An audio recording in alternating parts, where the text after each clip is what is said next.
கிடந்தேன், நாற்றமாயிருந்தேன், பயன் இல்லை, யாருக்கும் பயன் இல்லை.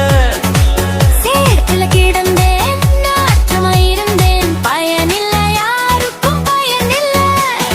வெட்டி எடுத்து சுத்தம் செய்து சீர்படுத்தி உருவமைக்கப்பட்டேன்.